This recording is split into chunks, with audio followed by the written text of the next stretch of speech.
It is difficult to say what is impossible, for the dream of yesterday is the hope of today and the reality of tomorrow. The Interplanetary Podcast.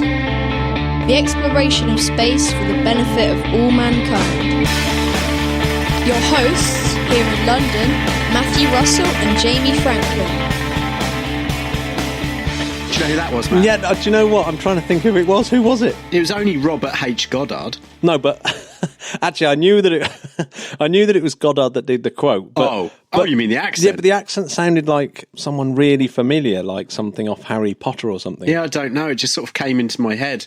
And apologies if you listen to that, Robert. I meant no offence. We're just trying to entertain the masses. I can't believe that Robert Goddard's still alive. Yeah, he died in 1945. He's long gone. Oh. He is long gone.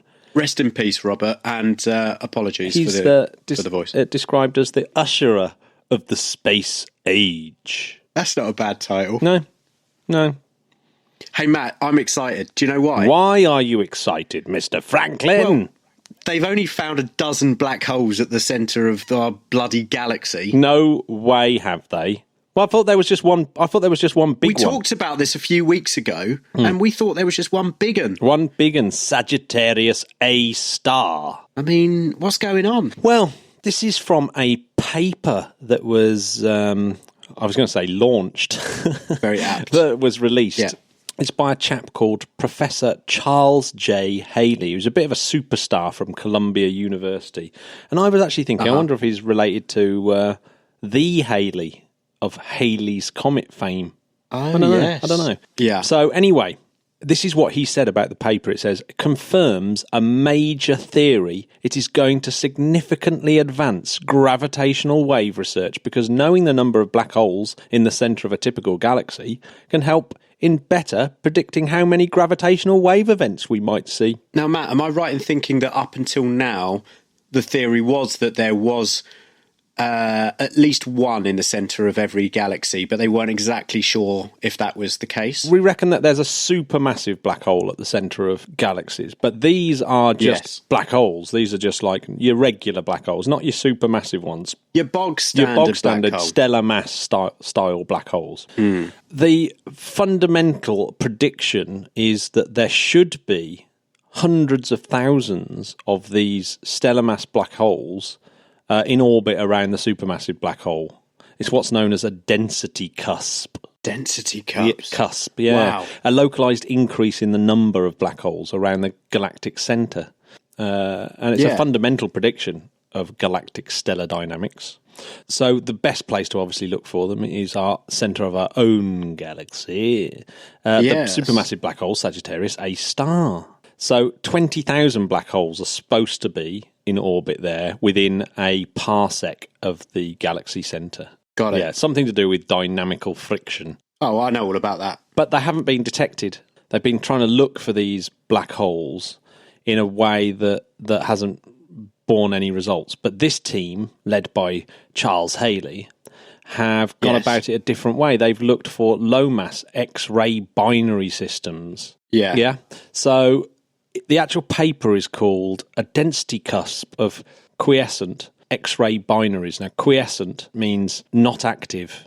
So, you could have a quiescent volcano, meaning it's not active. It's not active. Because I've got a knee injury. My football career is quiescent. I think it probably is. Got it. Before they were looking for active black holes, but this is looking for non-active black holes, and they have managed to find in the data from Chandra about a dozen black holes. And if you extrapolate the results, you get about 300 to 500 low-mass binaries and about 10,000 isolated low-mass black holes. So it's approaching that theoretical value if you are to trust this experiment. The only thing is that they've got to rule out other things like pulsars. Yeah. But it looks as though they've made some headway in observing this very important theory. That's amazing. I mean, so, yeah, it is. That's quite incredible. an image, isn't it, Matt? So if we can start to get images of black holes as they think they might be able to soon, might be a bit of a busier picture than we thought. And all within a parsec of the galactic centre. It's quite terrifying, / sick, isn't it? It is. I'm really trying to cut down on that, Matt, since we got that very early complaint from someone saying that we say too many youth words. But sometimes I just can't help it. I mean, heck, Matt, I am the youth. An astronomer noticed there was a distinct lack of phosphorus in the universe compared to that on Earth, and that might be why there's no aliens. That phosphorus is like really important for life, and it seems to be missing from the universe. Yeah, go check that story out. That's quite exciting. That is exciting. But a lot of the news this week has been from a couple of launches. Obviously, SpaceX are absolutely smashing it out of the park at the moment, Jamie. They really are. Falcon 9 again. Again, this year they've been managing to fly once every 13 days. It's proper regular. Yeah, once a fortnight. This is verging on as quick as the English rail system, Matt.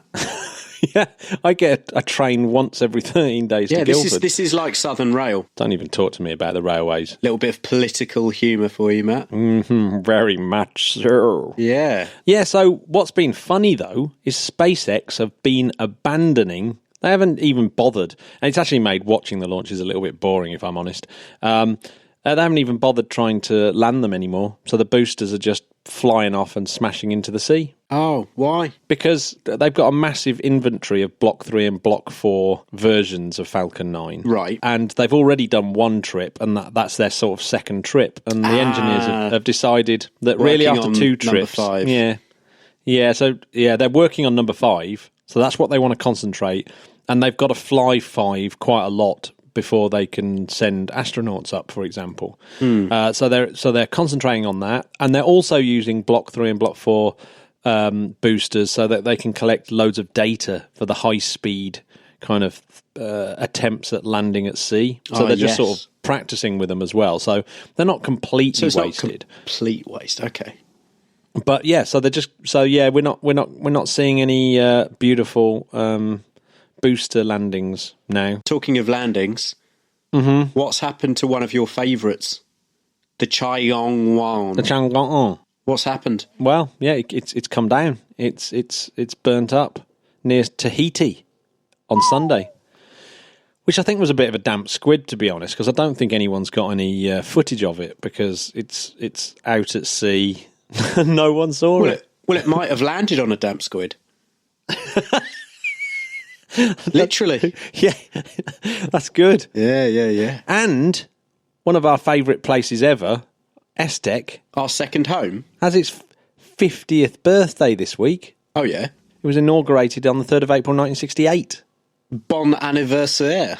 And there's so many things this week, it seems, from 1968, like the assassination of Martin Luther King. Absolutely, yeah. And, of course, Apollo 6, the pogo flight, as they call it. And that is 50 years ago today, and it almost derailed the entire Apollo program.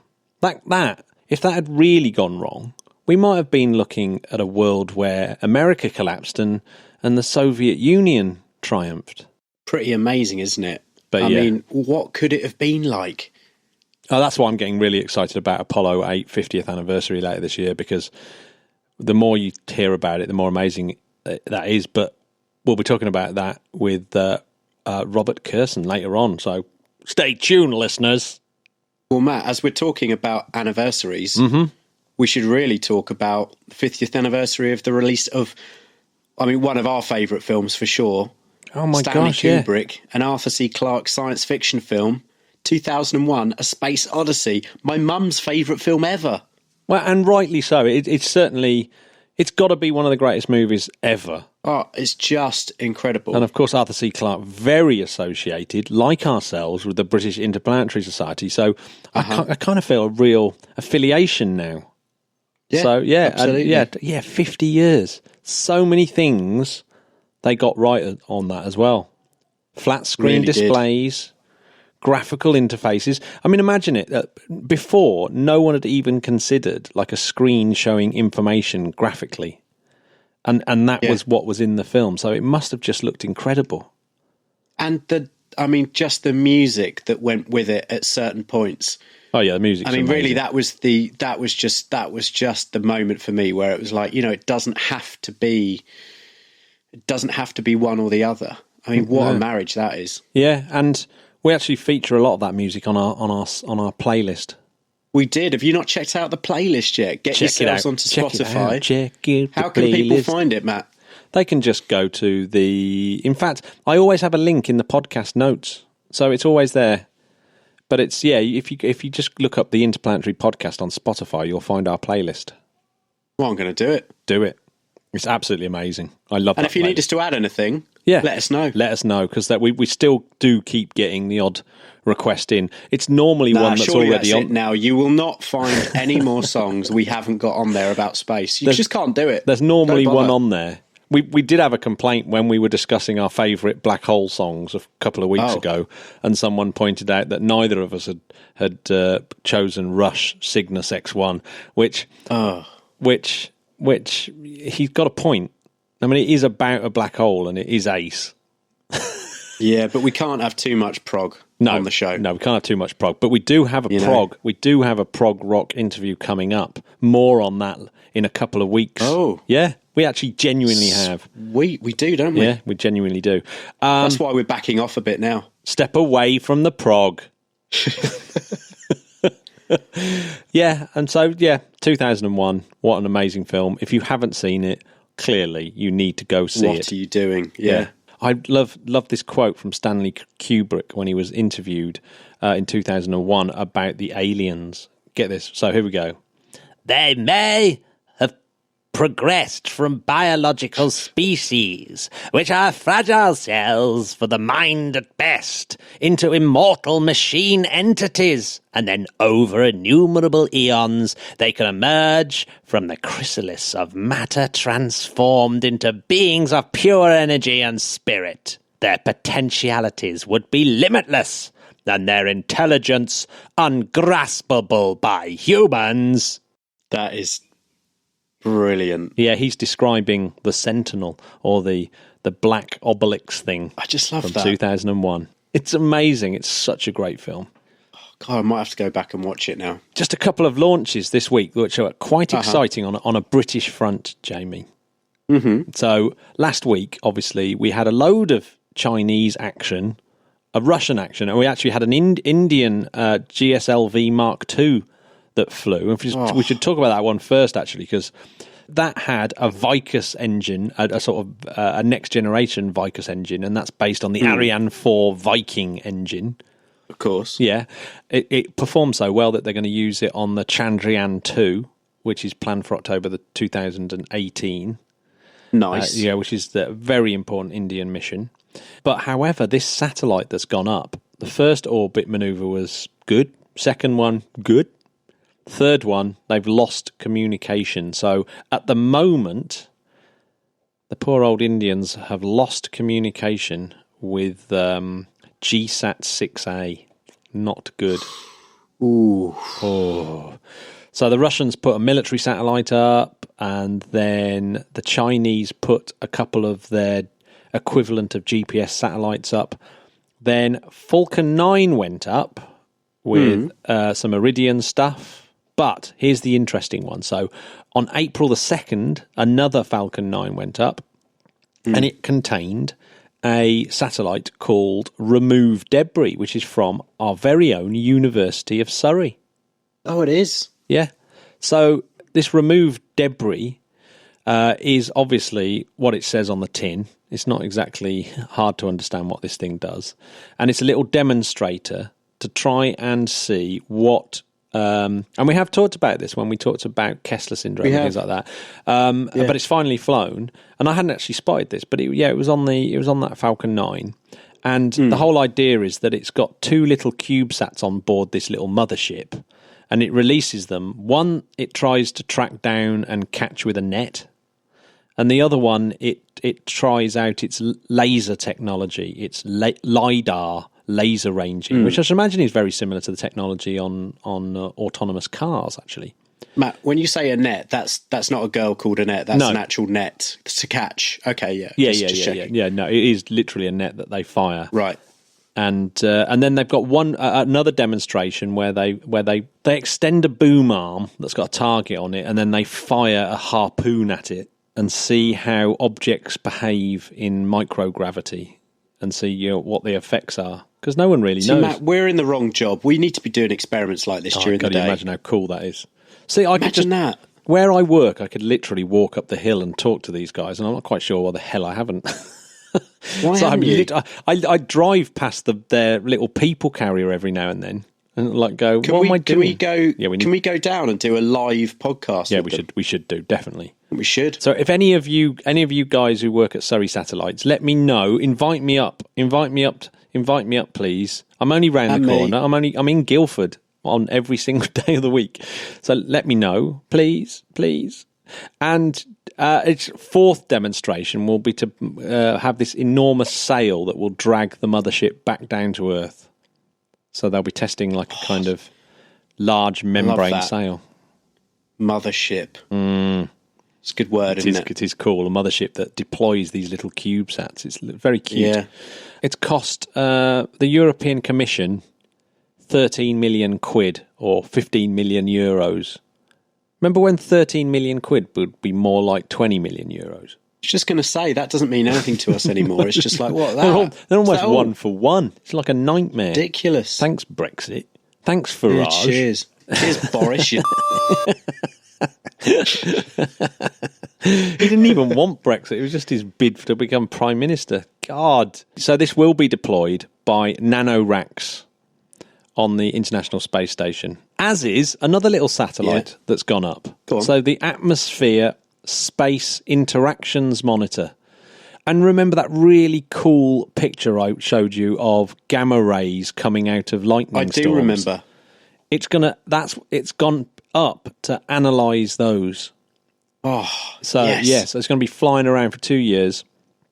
ASIM, it's called, and it's going to be detecting those. Will we get some flashes. Nice photos? Well, I hope so. I really hope so. I mean, you'd think they'd stick a camera up, wouldn't you? Yeah, just in case. I wonder if it is cameras or is just pure data collection. It's a guy called Dr. Martin Fullerkrug from the University of Bath. Wow. And this is apparently 15 years of research, and this is like the pinnacle of it. And Dr. Graham Turnock, the chief executive of the UK Space Agency, said, "This experiment will give scientists all over the world the opportunity to study the effects of powerful lightning storms from the unique vantage point of the International Space Station. It's another exciting moment for the international space collaboration and commercial spaceflight, which the UK Space Agency supports through the government's industrial strategy." Do you think we can ever have him on the show now, or do you think we've blown it? Oh dear, he doesn't sound like that. I'm sure he sounds. He sounds. No, that's it. We've ruined. Like we've ruined normal that. Human being. But where's the fun in that? I'll stand by you. So earlier on this week, Jamie, I spoke to Robert Kurson, and he has written an amazing book called Rocket Men, and that is about Apollo 8. And I've been reading it because I was lucky enough to be sent an advance copy of it. So I've been reading it for a few weeks now, and it comes out on sale today, in fact.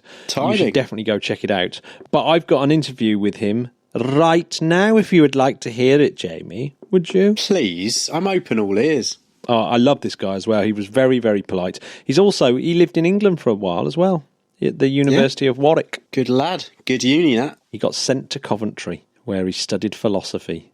You'd need to study philosophy in Coventry.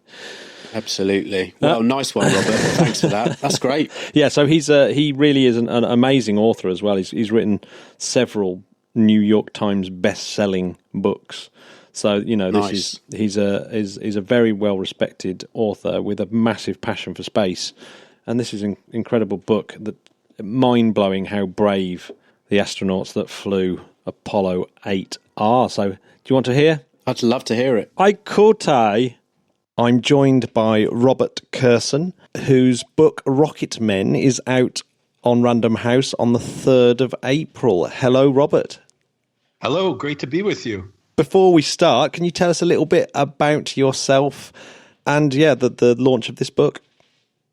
Well, I grew up and currently live in Chicago. I have been interested in space and space exploration since I was a little kid. And, like so many people, just were overwhelmed with the idea that mankind could launch itself from Earth and explore the cosmos. And one of the great things that I've experienced in life is that thrill that I remember from childhood in contemplating space exploration has not faded. Almost everything else that excited me as a kid, I got used to the idea of, but I still can't get used to the idea that we can launch from the Earth and go into space and reach the moon or beyond. So that's something that's thrilled me forever. By trade, I was a lawyer at one time, but couldn't stand that. I found it incredibly stultifying and soul-crushing. And so I got out of the practice of law about 20 years ago and became a writer. And really my dream in the back of my mind for so many years, going way back to boyhood, was to write about space. And so that's what I've done now. This is my fourth book, Rocket Men, and it's about Apollo 8, mankind's first journey away from Earth and first arrival at the moon. I've been really, really lucky enough to have a advanced copy of this book, and I've been working my way through. I confess I'm much more of an Audible kind of person, but I notice it's actually out on Audible, so I shall be buying it in a couple of days' time when it's out. So I'm really looking forward to it. But I'm reading it at the moment. It's a really, really, really great book about Apollo 8. And it just gives this sense of what an audacious thing it was. Was that the story that you wanted to tell, the kind of daring and bravery of the Apollo 8 astronauts? Absolutely. This was, in my opinion, the most daring and audacious mission that NASA ever ran. It was rushed really to the launch pad in 4 months' time. Normally it took 12 to 18 months for NASA to prepare and train for a space mission. This was done in 4 months. And it was done in such a hurried fashion for a couple reasons. One is that the lunar module was stalled. There was a problem with the lunar module in development and building that threatened to stop or slow down the Apollo program greatly. And so in order to preserve President Kennedy's promise to the nation in 1961 that by the end of the decade, America would land men on the moon and return them safely, and also, and maybe even more importantly, to beat the Soviets in sending the first men to the moon, NASA decided to push Apollo 8 to the launch pad in late December of 1968. They would send them to the moon without a lunar module, meaning the mission would just orbit the moon from an altitude of 69 miles. They wouldn't land, but it would succeed in advancing the Apollo program and also beating the Soviets to send the first men to the moon. However, to do that in 4 months' time required enormous risk and danger and daring. And I can just lay out a couple of the primary risks for you right away. One was that the astronauts would be flying the first manned flight of the mighty Saturn V rocket, the only rocket powerful enough to deliver men to the moon. The problem was the Saturn V had only been tested twice before, both times unmanned, and in its second test had failed catastrophically. So they were going to make the third flight of the Saturn V not just a lunar flight, but a manned lunar flight with 3 astronauts aboard who had family and wives and loved ones back home. That was a huge risk. The other risk was that they were going to go without this lunar module. Now, that's no big deal considering they weren't going to land on the moon. But given the fact that the lunar module could also serve as a backup engine, a lifeboat of sorts, it was a massive risk to take, because if anything went wrong with Apollo 8's single primary engine at the moon, if it malfunctioned, if it failed, there was every chance that the astronauts could crash into the lunar surface or be stranded in lunar orbit or fly off into eternal solar orbit.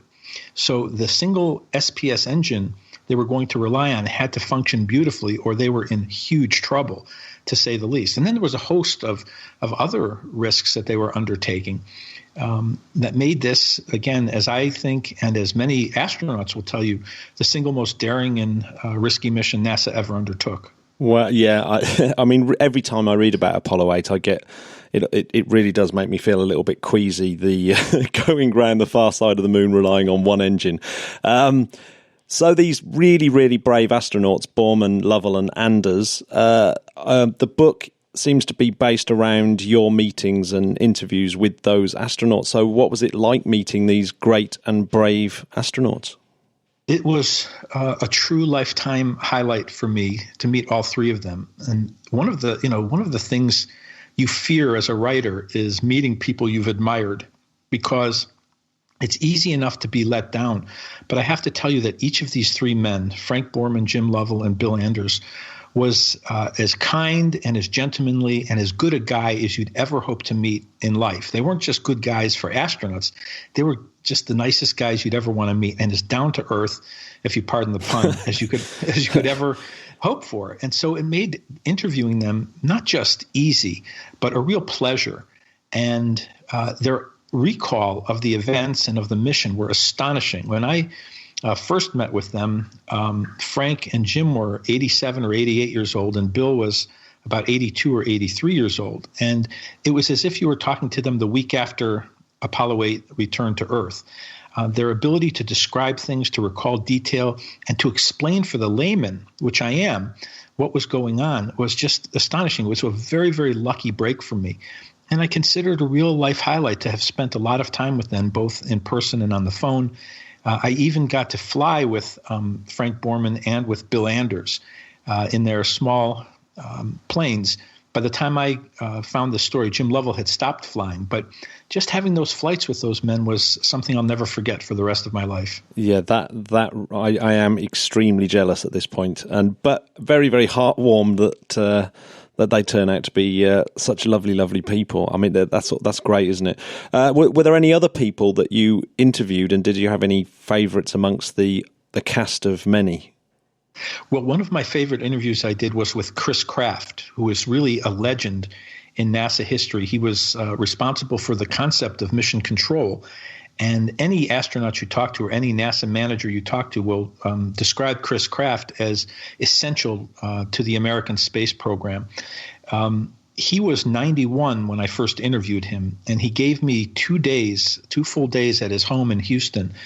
And he also had perfect recall for these events and just was able to frame for me how important Apollo 8 was, that this was a first time. He explained it to me in terms of firsts. There were so many firsts involved in Apollo 8, and that nobody knew that men could make this mission. Man had never ventured to the moon before.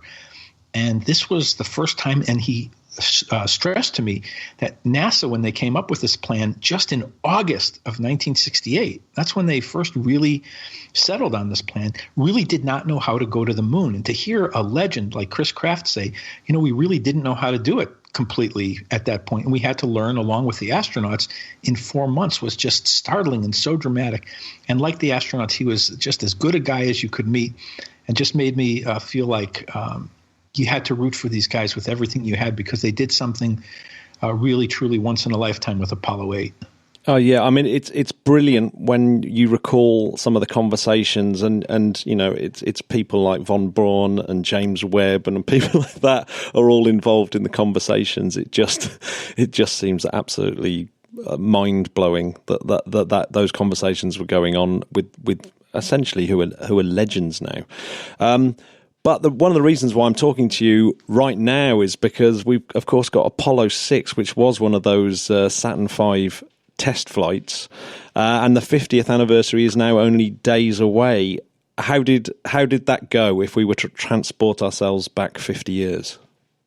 Well, Chris Kraft described the flight of Apollo 6 as a disaster, as a catastrophe. So much went wrong during the flight. Now, there were things that went right on the flight. I shouldn't describe it as a complete and utter failure, but so much failed that it seemed virtually impossible to suggest that the next flight of a Saturn V would carry men aboard, never mind go to the moon. So it was a terrible result for NASA, and it happened on April 4th. So virtually nobody in America was aware of it because on that very same day, Martin Luther King Jr. was assassinated.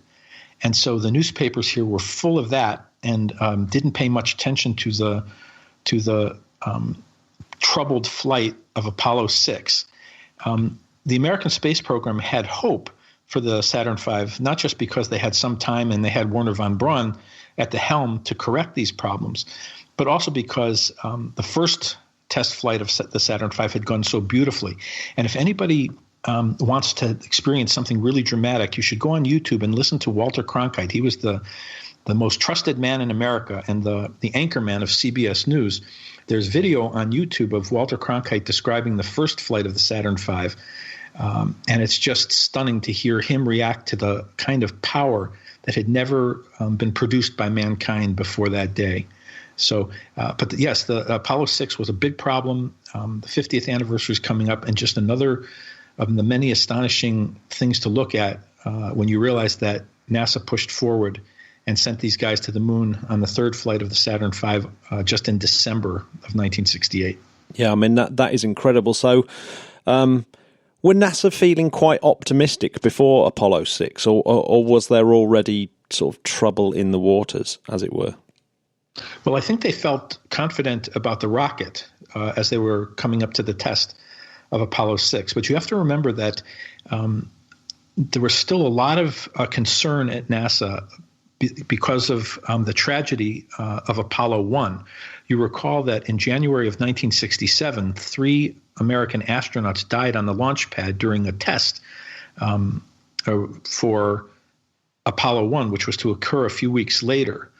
And so that tragedy that cost 3 American lives was a great threat to NASA. Congress investigated, and there was every chance that they were going to step in and slow down the Apollo program or maybe even halt it, because that was just a terrible tragedy. So that's in the minds of everybody as they're leading up to manned flight on Apollo.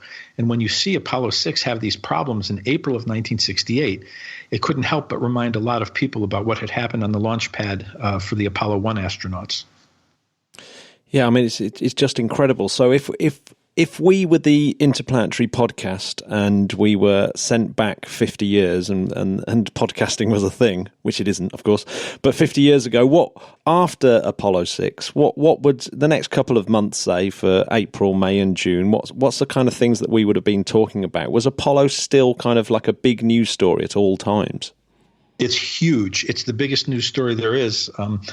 In America, 1968 is one of the most terrible years in our history. So a lot of the discussion here is about the divide in the country. There are assassinations, Martin Luther King, Robert Kennedy. There's violence in the streets, including in my hometown, Chicago, during the Democratic National Convention, and so much rancor and division.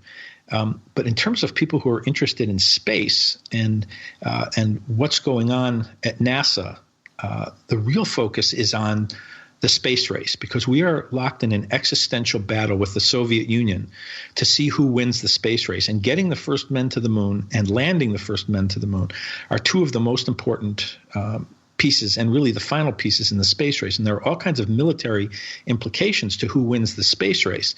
So that is on the minds of anyone who is interested in space. And also, what you're looking at 50 years ago today is the closing in of Kennedy's deadline. He made this incredibly, what sounded like a crazy promise in 1961 that America's going to land men on the moon and return them safely by the end of the decade. When he made that promise, the people at NASA had no idea how they were going to land men on the moon, none, and were shocked by what the president had announced that day. But here, with a year and a half to go, till the president's deadline expires, the focus is really on is NASA going to make this and keep this president's insane promise to the country and to the world. So you're watching every day the progress and how fast can we get there, and really are we going to beat the Soviets? Because for a long time the Soviets were beating the pants off the United States.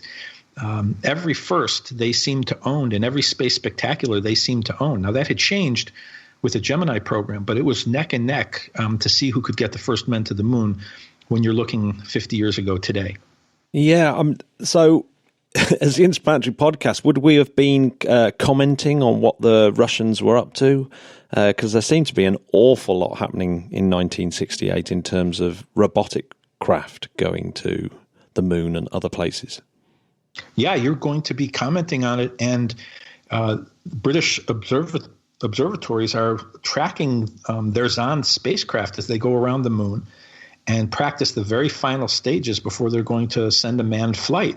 So there are almost daily updates about what the Soviets are doing and the Soviets' advancements and American advancements. And it really is a neck-and-neck race. On the cover of Time magazine, towards the end of 1968, you see an astronaut and a cosmonaut in a sprint in space toward the moon, and they are, just even with each other in the final moments. It really did come down to the last hour. So this was one of the most dramatic races you could ever watch. And from our perspective and your perspective, it really does seem like good versus evil. So it's thrilling to watch it unfold and to watch it in its final moments.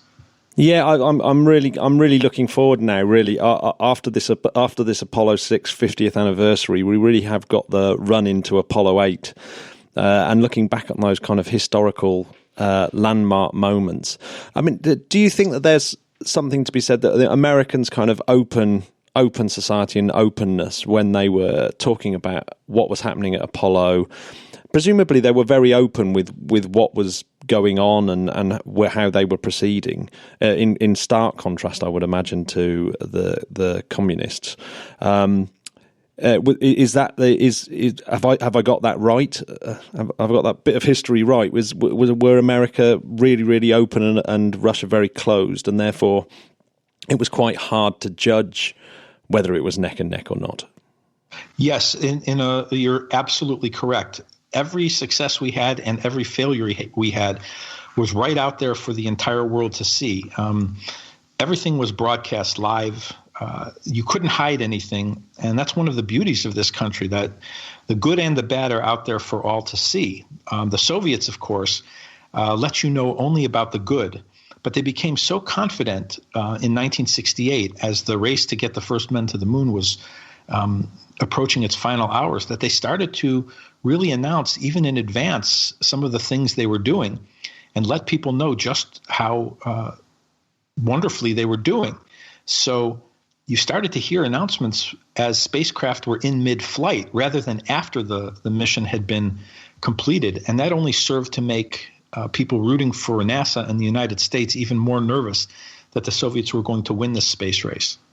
Yeah, on a personal level, it's one thing I did pick up on the book that I hadn't really kind of clocked before was your description of Frank Borman and how he was really only in it because of this battle between good, what was perceived as between good and evil at the time. That's really interesting. Was that something that he kind of told you during the interviews? Yes, and he was very upfront and straightforward about it.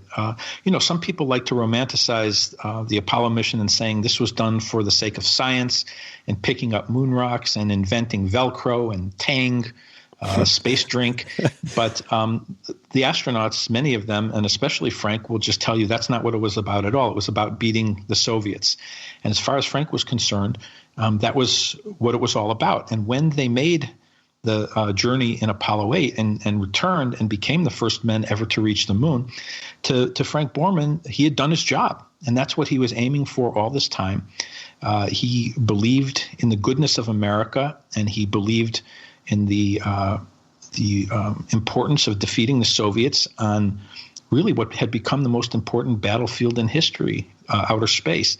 And so that's what it was to him, and that's what it was about to Bill Anders and to so many of the other astronauts. They understood. They were military men. You have to remember that. These guys were test pilots and fighter pilots, all drawn from the military ranks, or almost all drawn from the military ranks. And they saw it as a Cold War battle. Yeah, I mean, in some ways, of course, Apollo 8, Frank Borman and Lovell and Anders, their bravery, I suppose, really was one of the biggest, most massive nails in the Soviet coffin, in a lot of ways, wasn't it? It was. It really was a defeat, Apollo 8, of the Soviets in the space race. It was a devastating blow, and you can read accounts now of what the Soviets were saying as Apollo 8 launched. In fact, as Apollo 8 launched, many of them didn't even believe it. They didn't believe it had actually happened because it was so daring and so bold and so fast. Some of them couldn't process it. But when it became clear that it had in fact happened and that Apollo 8 was on its way to the moon, the tributes from the Soviets and the heartbreak of the cosmonauts is so poignant. You can read about it, and I quote some of it in the book, and they just know they've been beaten even before Apollo 8 reaches the moon. So it's a huge event, isn't it? Do you take much of an interest in modern spaceflight, and with all the kind of, and I'm particularly thinking of Kennedy's 10-year deadline. Is there lessons that we can take from this era of Apollo that you think can either really help us now, or you actually see resurfacing now? Well, I have mixed feelings about that. It's a great question. I watched the launch of Falcon Heavy and saw the retro rockets land themselves back on Earth, and it just seemed to be out of a science fiction movie. The technology was so wonderful and so thrilling, and I had the feeling, as I used to have when I was a little kid, watching the Apollo flights in grade school on the tiny black and white TVs, when they would stop class and we'd all sit there and watch. So in that respect, the idea of private space travel and the technology and the push of these very curious, rich people to get to space is absolutely thrilling. On the other hand, it seems to me that Apollo was only possible due to this incredible threat we felt from the Soviet Union, an existential threat. And it seems that only something that great and that grave might have the power to push a country to do something as unbelievable, really as impossible as landing men on the moon or going even beyond. And without that kind of emergency, so to speak, I don't know how much we're capable of that NASA was capable of 50 years ago today. It might, I hope it doesn't, but it might take another existential crisis to push mankind to do something that great again. I'm just not sure. Thank you very much for joining us on the podcast, Robert. It's been absolutely my pleasure, and I really can't wait to finish this book. Thank you. It's been an honor and a privilege. I love the show, and I'm grateful to have been a guest. No, thank you very much. The Interplanetary Podcast, putting the ace back into space. What did you think of that interview then, Jamie? Well, it's just brilliant, isn't it? I mean, wow. He's a total dude. Total dude. I think he should become a regular feature. He did agree to come back on near the Apollo 8 anniversary. Hey, Matt, let me ask you something. Have you got a space fact for me? The Bank of America Merrill Lynch analysts predict a space market that is worth $339 billion today to grow to $2.7 trillion by 2045. Sweet relief. That's a lot of money. So now is the time to invest in space. Get your stocks out of your pants and into the galaxy. Excellent. That's my advice. Have you been investing in pants? Forget Bitcoin. So thank you, Space Cats. It's been another lovely week. Thank you once again for all your comments on Twitter and on Instagram and on Facebook. We love you. Matt. I've got to do a shout out. So this Robert Kurson interview came via Brent Underwood, who organised it all. So I've got to thank him. Thank you very much, Cheers, Brent. You the man. So yeah, if you rock. We literally, if you've got anyone out there that you really want to interview, just let us know, and we will go ahead and interview them. We'll go and get them. We'll go get them, and they'll never decline us. Or if you yourself want to be now. If you yourself want to be interviewed, then forget about it. We don't want to talk to egomaniacs. No, right? He's kidding. Tell us why, and what you've got to say, and let's get you on. Love to talk about space with anyone in space. Not in space, and Matt, but you know who I want to big up? Mm-hmm. I want to big up our Patreons. Oh, big time. The big time because patron. They make this happen. Yeah. If you want to be part of the exclusive club, get yourself onto interplanetary.org.uk. That's the one.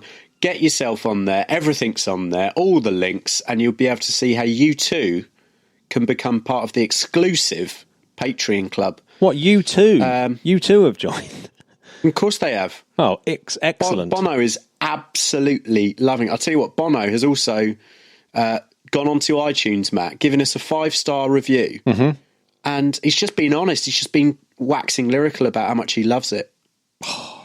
His words, not mine. So if you want to be a patron like these guys, Matt Gilliland. Matt. Legend, Bob Hodges. Bob. Legend, Richard Swain. Richard. Legend, Karel Sim. Karel. Legend, Erin Edwards. Erin. No. Legend. And of course, the mighty Julio Aprea. Julio. Legend. So if you want to be like them guys, legends, then you know where we are. It's great. Thank you so much for helping, and it means that we can continue to just ramble at you. Ramble. Is there anyone listening? Hello, everyone. Hello in podcast world. Anyway, it's time to say bye-bye. Let's leave these guys to get on with their life. We'll see you next week. Bye-bye, ladies. Bye-bye, men. Ta-ta. Bye-bye, podcats. Bye now. Wherever you are. Bye. Bye.